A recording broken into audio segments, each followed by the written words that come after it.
მარათონი ერთად ვიმარჯვებთ დასრულებულია. მარათონი საბურთალოს რაიონის გამგეობის და თავდაცვის სამინისტროს ორგანიზებით ჩატარდა და მასში სახელმწიფოს სხვადასხვა უწყებების წარმომადგენლებთან და მინისტრებთან ერთად ვეტერანებმა და შეზღუდული შესაძლებლობების მქონე პირებმა მიიღეს მონაწილეობა. ღონისძიების მონაწილეებმა სტარტი მიცკევიჩის ქუჩიდან 10 საათზე აიღეს. მათ პეკინის გამზირი გაირბინეს და გმირთა მოედნის გავლით თავისუფლების მოედანზე გადაინაცვლეს. მარათონი გამარჯვებულების დაჯილდოვებით და კონცერტით თავისუფლების მოედანზე დასრულდა.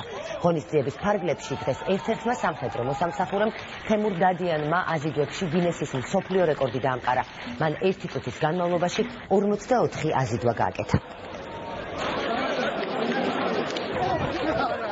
რა თქმა უნდა, დიდი ძალისხმევა და დიდი ვარჯიშის შედეგია და პირველ რიგში იმის, რომ სულისკვეთება და ადამიანი არ უნდა დაეცეს იმის გამო, რაც მის ფიზიკურ მდგომარეობას შეეხება და ამის გამომხდარად თორგანო გააგრძელოს ჩვეულებრივად, როგორც შეეხება ქართულ ლაშქარს. ჩვენ ვამბობთ, რომ შეზღუდული შესაძლებლობები არ არსებობს.